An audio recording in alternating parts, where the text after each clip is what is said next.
Assalamualaikum warahmatullahi wabarakatuh. Alhamdulillahirrahmanirrahim. Teman-teman, kita bisa berkumpul dalam keadaan online, bukan offline ya sekarang ya. Karena pandemi ini menyebabkan kita menjadi menjaga jarak satu sama lain. Tidak seperti dulu lagi kita bisa berkumpul bersama-sama, bercanda bersama-sama. Tapi inilah cobaan dari Allah, kita harus kuat. Kita muslim, kita kuat dan saling membantu satu sama lain. Alhamdulillahirrahmanirrahim. Assalatu wassalamu ala Rasulullah sallallahu alaihi wasallam. Ya, perkenalkan nama kakak Putra Zulfandi Kusuma, kelas 6 IPA 1. Ingin memberikan sedikit ilmu yang aku dapat tentang iman kepada Nabi sebelum Nabi Muhammad sallallahu alaihi wasallam. Dan jangan lupa di rumah tetap menjaga jarak, memakai masker dan menerapkan aturan dari pemerintah agar kita tetap sehat walafiat. Amin amin ya rabbal alamin. Ya, langsung saja beriman kepada Nabi dan Rasul Allah Subhanahu wa taala. Sebelumnya apa sih Nabi, apa sih Rasul? Secara etimologis Nabi berasal dari kata naba yang artinya ditinggikan, bukan ditinggalkan, ditinggikan. Atau dari kata naba'a artinya berita. Dalam hal ini seorang nabi adalah seseorang yang ditinggikan derajatnya oleh Allah Subhanahu wa taala dengan memberinya berita atau wahyu pada nabi atau rasul tersebut. Sedangkan rasul berasal dari kata arsala, artinya mengutus. Setelah dibentuk menjadi rasul, adalah seorang yang diutus. Dalam hal ini seorang rasul adalah seorang yang diutus oleh Allah Subhanahu wa taala untuk menyampaikan misi atau pesan yang diperintahkan oleh Allah Subhanahu wa taala. Jika ada etimologis atau secara bahasa, pasti juga ada terminologis atau secara istilah. Nabi dan Rasul adalah manusia biasa seperti kita layaknya manusia sekarang ini, laki-laki tentunya, yang dipilih oleh Allah Subhanahu wa taala untuk menerima wahyu dari Allah Subhanahu wa taala. Apabila tidak diiringi dengan kewajiban menyampaikannya atau membawa suatu misi tertentu, maka dia disebut nabi karena tidak ada tanggungan untuk menyampaikan. Namun bila ada tanggungan dengan kewajiban menyampaikan atau membawa misi ar-risalah tertentu, maka dia disebut juga dengan rasul. Jadi setiap rasul pasti nabi, tapi tidak setiap nabi menjadi rasul karena nabi tidak punya tanggung jawab atau tidak ada misi tertentu untuk menyampaikan. Sedangkan rasul ada misi tertentu untuk menyampaikan amanah dari Allah Subhanahu wa taala. Selanjutnya, sebagai manusia biasa lainnya seperti kita, nabi dan rasul pun hidup seperti kebanyakan manusia, yaitu makan, minum, tidur, merasa lemah, kawin, punya anak, dan tentunya merasa sakit dan lain sebagainya layaknya manusia biasa. Dalam hal ini Allah berfirman, A'udzubillahi minasyaitonirrajim, wa ma arsalna qablaka minal mursalina illa innahum la ya'kuluna ta'ama wa yamshuna fil aswaq wa ja'alna ba'dakum li ba'din fitnatan atasbiruna wa kana rabbuka basyira. Allahu Azim, surat Al-Furqan ayat 20. Dan kami tidak mengutus rasul-rasul sebelummu, melainkan mereka sungguh memakan makanan dan berjalan di pasar-pasar. Dan kami jadikan sebagian kamu cobaan bagi sebagian yang lain. Maukah kamu bersabar? Dan adalah Tuhanmu Maha melihat. Quran surat Al-Furqan ayat 20. Di sini Allah berfirman, yang artinya tuh Rasul itu memang manusia biasa, mempunyai hawa nafsu, memakan makanan manusia seperti halnya nasi dan lauk serta sayur. Dan apa sih makna beriman kepada Nabi dan Rasul? Sebenarnya banyak sekali ya maknanya. Kita bisa tahulah sendiri masing-masing. Tapi di sini beriman kepada Rasul-Rasul Allah artinya mempercayai dan meyakini dengan sepenuh hati bahwa Allah Subhanahu wa taala telah memilih dan mengutus beberapa orang pilihan sebagai Rasul. kepada mereka diturunkan wahyu supaya disampaikan pada umatnya. Kitalah umatnya. Rasul-rasul itu adalah manusia biasa yang berlaku pada mereka sifat-sifat kemanusiaan. Mereka juga makhluk sosial, membutuhkan orang lain untuk pertolongan, seperti makan, minum, tidur, sehat, sakit, ingat, lupa, hidup, mati, dan lain sebagainya. Masih banyak sekali. Seperti halnya manusia biasa. Iman kepada Rasul Allah adalah salah satu rukun iman yang keempat. Jadi seseorang tidak dikatakan beriman jika tidak mempercayai para Rasul Allah. Jadi kita sebagai manusia yang mempunyai kekurangan sudah seharusnya kita percaya kepada Allah melalui perantara Rasul dan Nabi. Allah berfirman yang artinya, wahai orang-orang yang beriman, tetaplah beriman kepada Allah dan Rasulnya dan kepada kitab Allah. Kitab yang Allah turunkan kepada Rasulnya serta kitab yang Allah turunkan sebelumnya. Barang siapa yang kafir kepada Allah, malaikat-malaikatnya, kitab-kitabnya, rasul-rasulnya, dan hari kemudian, maka sesungguhnya orang itu telah sesat sejauh-jauhnya. Quran Surat An-Nisa ayat 136.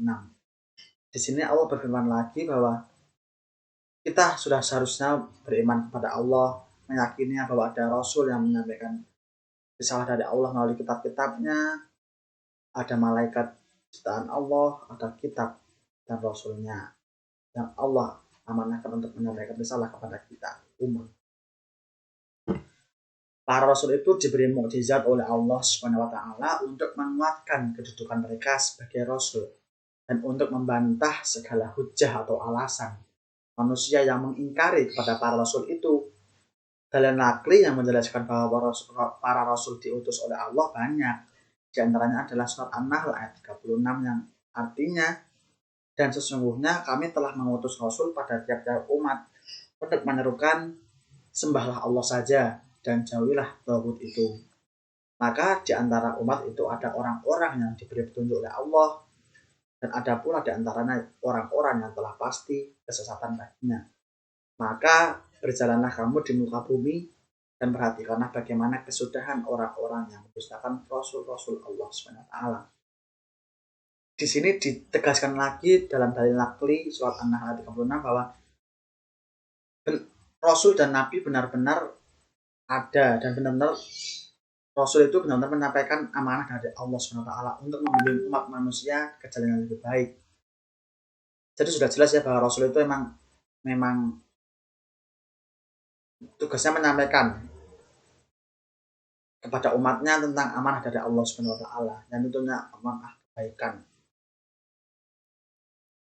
Rasul dalam ulul azmi. Para rasul dan nabi sebenarnya banyak ya. Tapi ada yang wajib kita ketahui, sebanyak 25 orang yang disebutkan nama mereka dalam Al-Qur'an. Dan terdapat 5 orang rasul yang mendapatkan julukan ulul azmi. Ulul azmi artinya para rasul yang memiliki keteguhan dan kesabaran yang luar biasa kuatnya dalam mengemban tugas dakwah meskipun mendapatkan tantangan dan perlawanan umatnya. Pasti setiap perbuatan hamba itu pasti banyak godaannya, banyak hambatannya, itu pasti.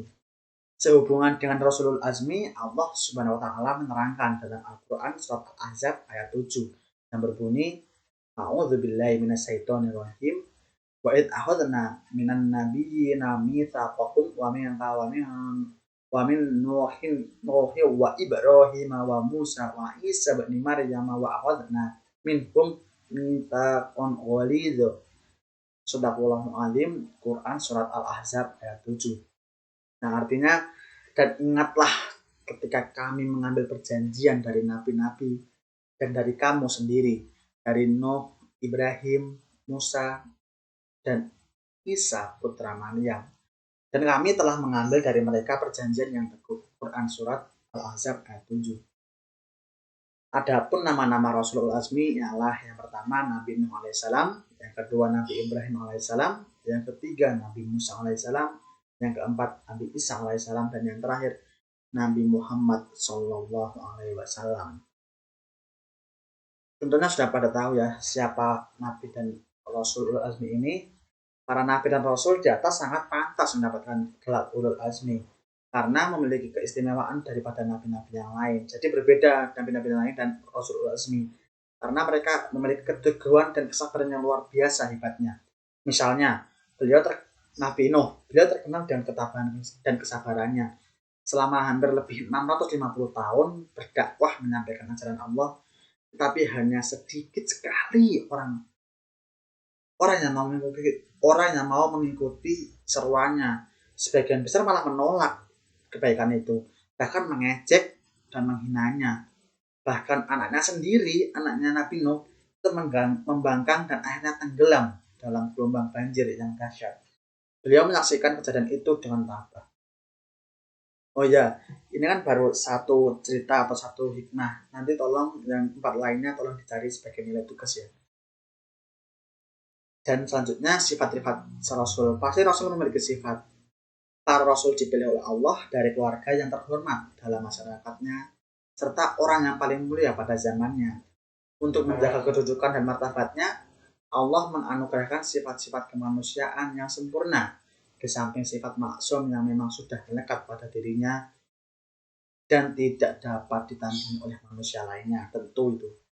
Namun demikian, secara khusus setiap Rasul memiliki 4 sifat yang erat kaitannya dengan tugasnya sebagai utusan Allah, yang membawa misi dan visi membimbing umat menempuh jalan yang diridhoi Allah Subhanahu wa taala. Dan keempat sifat tersebut adalah sebagai berikut ya, silahkan. Yang pertama, asidik, benar. Artinya selalu berkata benar, tidak pernah berdusta dalam keadaan bagaimanapun. Apapun yang dikatakan oleh Rasul, baik berupa berita, janji, ramalan, masa depan, dan lain-lain, selalu mengandung kebenaran. Tidak pernah Rasul berbohong, karena Rasul memiliki sifat asidik, benar. Tidak mungkin berbohong dan berdusta pada umatnya. Selanjutnya yang kedua, amanah atau dapat dipercaya. Artinya seorang Rasul selalu menjaga dan menunaikan amanah yang dibekalkan ke pundaknya. Tidak mungkin melalaikannya ataupun meninggalkannya, karena sudah diberikan sifat tersebut dari Allah SWT. Perbuatannya akan selalu sama dengan perkataannya. Tidak omong doang bahasa sekarangnya lah. Dia akan selalu menjaga amanah kapan dan dimanapun, baik dilihat ataupun tidak dilihat. Oleh sebab itu mustahil seorang Rasul berkhianat, melanggar amanat atau tidak setia berkata dan dalam perbuatan. Seperti dalam surat At-Takwir ayat 24 yang artinya, dan dia Muhammad bukanlah seorang yang bakhil untuk menerangkan yang gaib. Quran surat At-Takwir ayat 24. Selanjutnya yang ketiga, at-tabligh, menyampaikan. Artinya seorang Rasul akan menyampaikan apa saja yang diperintahkan oleh Allah Subhanahu wa taala untuk disampaikan. Tidak ada satupun bujukan atau alasan, ancaman yang menyebabkan ia menyembunyikan sebagian dari wahyu yang wajib disampaikannya. Mustahil seorang Rasul menyembunyikan wahyu ilahi, karena itu sebuah kebenaran dan harus disampaikan. Makanya Rasul memiliki sifat at-tabligh, menyampaikan. Selanjutnya yang keempat, al-fatonah atau cerdas. Artinya seorang Rasul memiliki tingkat kecerdasan yang berbeda dari manusia-manusia lainnya atau nabi yang lainnya. Seorang Rasul memiliki pikiran yang jernih, penuh kearifan dan kebijaksanaan. Karena memiliki tanggungan sebagai tugas untuk menyampaikan risalah dari Allah Subhanahu wa taala, harus mempunyai taktik dan ilmu yang tinggi, karena menghadapi kerasnya perlawanan dari kaum-kaum yang menolaknya. Dia akan mampu mengatasi persoalan yang paling dilematis sekalipun tanpa harus meninggalkan kejujuran dan kebenaran. Seperti surat Al-Qiyamah 19, A'udzubillahi minasyaitonir rajim, tsumma inna 'alaina bayana. Kemudian sesungguhnya atas tanggungan kamilah penjelasannya. Sadaqallahul azim, Quran surat Al-Qiyamah 19. Selanjutnya ada 25 nabi dan rasul yang saya tadi katakan di awal. Yang wajib kita ketahui yaitu ada Nabi Adam, Nabi Idris, Nabi Nuh, Nabi Hud, Nabi Soleh, Nabi Ibrahim, Nabi Lut, Nabi Ismail, Nabi Ishak, Nabi Yakub, Nabi Yusuf, Nabi Ayub. Dan ada lanjutan lainnya seperti Nabi Shu'aib, Nabi Daud, Nabi Sulaiman, Nabi Yunus, Nabi Yahya, dan yang terakhir sebagai penutup Rasul dan Nabi yang terakhir yaitu Nabi Muhammad SAW sebagai penyempurnanya. Dan yang saya katakan di awal tadi, rukun iman keberapa Rasul dan Nabi yang wajib kita iman padanya, yaitu rukun keempat, iman kepada Nabi dan Rasul. Mempunyai kedudukan yang keempat, sebagai iman pada Nabi dan Rasul. Kita harus mengimaninya, kita harus melaksanakan perintahnya tanpa menolaknya. Ya, jadi mungkin dapat disimpulkan bahwa semuanya itu sudah selayaknya manusia biasa kita melaksanakan perintah Rasul, melaksanakan perintah Nabi-Nabi sebelum Nabi Muhammad juga. Karena kita diciptakan untuk saling tolong menolong satu sama lain, untuk amar ma'ruf nahi mungkar, bukan amar mungkar nahi ma'ruf. Jadi sudah seharusnya kita tolong membantu. Jika ada yang membutuhkan kita mengisi, jika kita kekurangan pasti orang lain juga akan membantu kita, karena sudah selayaknya kita hal sosial yang membutuhkan orang lain untuk saling bersama satu sama lain. Seperti surat Al-Asr, kita akan rugi jika kita tidak saling menasihati dalam kebenaran dan saling menasihati dalam kesabaran. Sudah seharusnya kita berbakti kepada siapapun, khusus orang tua kita harus mengamalkan perintah-perintahnya, perintah-perintah Allah SWT melalui perantara Rasul dan Nabi sebelum Nabi Muhammad, dan tentunya Nabi Muhammad sebagai penutup para Nabi dan Rasul. Mungkin cukup sekian dari saya. Jangan lupa tetap jaga kesehatan, tetap bahagia, jangan sedih, karena imun kita akan turun jika kita sedih. Kita harus bahagia, positive thinking, yang penting yakin. Mungkin sekian dari kakak, kurang lebihnya mohon maaf. See you to next presentation. Jangan lupa bahagia. Assalamualaikum warahmatullahi wabarakatuh.